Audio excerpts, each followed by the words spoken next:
L'agriculteur est un touche-à-tout. On est à la fois comptable, administratif, éleveur avec nos animaux. Quand on conduit des tracteurs, mais on fait du bois, on monte sur les toitures pour refaire. Il y a tellement de choses, tellement de dangers en fait. De temps en temps, on a un accident de travail, avec le matériel notamment. Voilà, s'éclater un doigt, s'ouvrir un poignet, prendre un coup par une vache dans une jambe. L'image de la MSA, elle est souvent vue comme un endroit où l'on cotise, jusqu'à ce qu'il y ait un problème. Puis le jour où c'est qu'il y a un accident, où c'est qu'il y a une maladie, eh bien effectivement on est aussi content de pouvoir bénéficier d'un système solidaire. Nous, on a eu plusieurs fois l'occasion d'avoir des remplacements qui sont une partie prise en charge par la mutualité agricole. Et il faut, voilà, je pense, accentuer encore les aides aux agriculteurs pour pouvoir mettre un cache-cardan, une protection pour faire du travail en hauteur ou un couloir de contention pour pouvoir intervenir sur des animaux. Ces choses-là, la MSA le porte et devra encore le porter demain parce qu'on évitera grâce à ça, je pense, bon nombre d'accidents.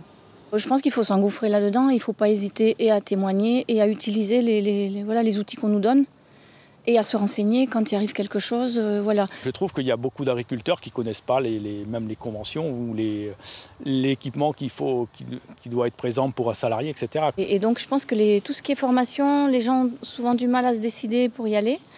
Mais au niveau de la MSA, c'est important d'y aller quand il y a des formations. C'est vrai que moi, j'ai jamais trop pensé à avancer vers eux. Je me suis jamais posé la question, quoi. Effectivement, il faut que tout le monde se prenne aussi en charge pour faire les démarches et demander du recours ou de l'aide quand c'est nécessaire. Il faut, je pense, arriver à faire en sorte que les agriculteurs connaissent tous les avantages finalement que la MSA peut leur apporter, toutes les solutions que la MSA peut leur apporter. La MSA peut être présente sur le terrain, contrairement à d'autres organismes, mais je pense qu'elle devrait le faire savoir davantage, qu'elle peut être là, qu'elle peut accompagner. Il y a 5 ans, on avait fait un contrat de plan d'aménagement du poste de travail, justement. Et puis, il y avait d'autres investissements, donc la MSA nous a accompagnés. Et là, maintenant, ça fait 5 ans, on peut éventuellement refaire un dossier pour d'autres projets. Mais là, on va vraiment faire ce qu'il faut pour le mettre en route. D'ailleurs, à ce sujet, il y a la conseillère MSA du secteur qui va venir la semaine prochaine. On a notre idée, on sait ce qu'on veut faire. Mais par contre, le fait qu'elle vienne et qu'elle nous conseille, dire vous avez de la barrière, au lieu de l'ouvrir comme ça, ouvrez-la comme ça, vous aurez peut-être plus de possibilités, de facilité, etc. Enfin, c'est quand même un plus que la MSA nous apporte sur ce coup-là, quoi. Donc aujourd'hui, la MSA pour nous, il y a vraiment la partie administrative, qui des fois c'est un petit peu long, il faut être clair. Mais il y a aussi toute cette partie prévention de la MSA qui est pour nous quand même très intéressante. Alors financièrement, je l'ai dit tout à l'heure, mais c'est surtout pour construire un projet et faire des choses qui puissent, un, nous être utiles, deux, qu'on le fasse en toute sécurité, et que par la suite, on ne se dise pas « Ah zut, j'ai pas pensé à faire comme ça ». Au niveau de la médecine du travail, je trouve que les visites sont quand même espacées. Et, depuis pratiquement, pas 20 ans, oui, pratiquement 20 ans, là, je travaille que pour la MSA. Et j'ai une visite tous les 3 ou 4 ans. Évidemment, ils ne peuvent pas tout prendre en charge, mais je pense que c'est bien de faire un bilan. Ça fait quelques années, mais mon mari avait fait un bilan pour les 50 ans. Moi, j'ai suivi et je trouve que c'est intéressant parce que de nous-mêmes, on n'y va pas. Il faut vraiment avoir quelque chose, être vraiment malade ou avoir le conseil du médecin. Et là, ils font un bilan complet à 50 ans, donc ça, c'est bien, il faut y aller, quoi.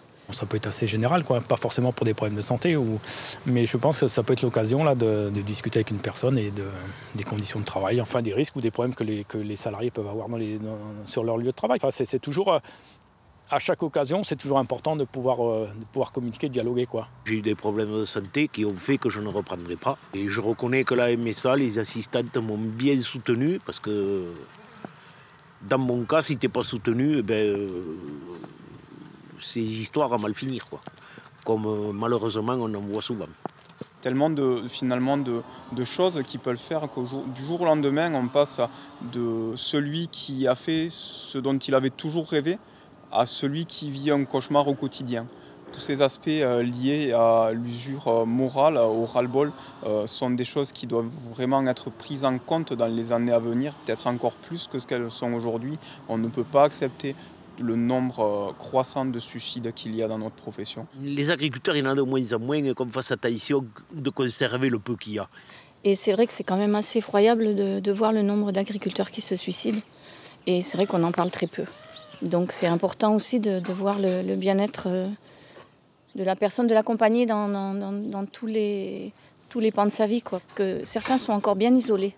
On le sait, tout le monde le sait. Dans le monde agricole, partout, il y a des gens qui ne sont pas bien, mais on le laisse parce que le système, c'est comme ça. C'est une question d'isolement, quoi. Le problème, c'est que les gens ne parlent pas beaucoup. Et donc, et ceux qui ont des problèmes s'isolent encore plus. Et donc, c'est un cercle vicieux. En général, le monde agricole, quand il appelle au secours, c'est trop tard, il est déjà dans la merde. Moi, je connais actuellement des agriculteurs, je sais très bien que ça tourne très mal, que c'est la mouise complète. Alors, et qui c'est qui peut faire quelque chose? On a un métier qui est difficile, qui est contraignant. C'est une présence de tous les jours, toute l'année. Le fait de déconnecter pendant 2-3 jours, ou même une semaine pendant l'été, ça fait un bien terrible. Pouvoir prendre soin de soi, penser aux siens, à sa famille, à ses enfants, pour ceux qui en ont. Et pour le moment, la MSA, elle soutient quand il y a un accident du travail, là oui. Mais je pense qu'il y aurait une évolution peut-être à faire pour aider un peu plus. Oui. Ouais. Parce que ce qu'on dit toujours dans l'agriculture, c'est que c'est bien beau, on nous dit qu'il faut prendre quelqu'un pour vous remplacer, comme ça vous partez en vacances. Mais il faut payer les vacances et il faut payer la personne qui vient nous remplacer. Donc c'est quand même compliqué. D'ici 2020, on peut voir que plus d'un agriculteur sur 2 ne sera pas remplacé.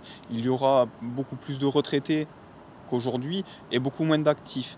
Quand je vois nos anciens, les pauvres retraites qu'ils ont, qu'est-ce que je vais avoir moi, quoi? Parce que surtout que moi, j'arrive pas à finir ma carrière professionnelle en travaillant en tant qu'agriculteur, avec mes soucis de santé. Mon rêve, ça aurait été de dire à un jeune, eh bien, viens, reprends l'exploitation telle qu'elle est. Ce gros capital qu'on a, le transmettre à un jeune pour lui dire tu vas gagner le SMIC ou à peine, c'est inconcevable. Le jeune ne peut pas. Dans mon cas, je vais être obligé de vendre mon capital, le capital, mon cheptel, pour avoir une somme d'argent et qui va m'aider à compléter ma retraite les années à venir. Nous, en tout cas, les jeunes agriculteurs, on se bat pour renouveler les générations en agriculture. Il y aura des jeunes, il y aura des familles, il y aura des hommes, il y aura des femmes qui vont vouloir vivre de cette profession. Et qui dit vivre, dit à côté solution pour pouvoir faire garder ses enfants, pour pouvoir prendre un congé maternité, pour pouvoir s'assurer, ou en tout cas être assuré s'il y a une maladie, s'il y a un accident de travail, pour pouvoir aussi, pour les plus anciens, bénéficier d'une retraite décente et digne. Avant tout, le métier d'agriculteur, c'est une passion. On n'est pas aux 35 heures, ça c'est clair. Mais après, voilà, comme le métier d'éleveur bovin, il faut être passionné, il faut aimer les animaux, il faut aimer la nature. Il faut aimer le travail, parce qu'il y a beaucoup de travail. On vit un métier passion. On fait ce que l'on aime, ce qui est ancré finalement dans nos racines, élevé, cultivé. C'est quelque chose qui peut tellement nous rendre fiers et heureux. C'est un métier que je veux faire profondément et sincèrement depuis mes études. Je sais que je vais être agriculteur un jour. Je compte sur la MSA, oui, bien entendu.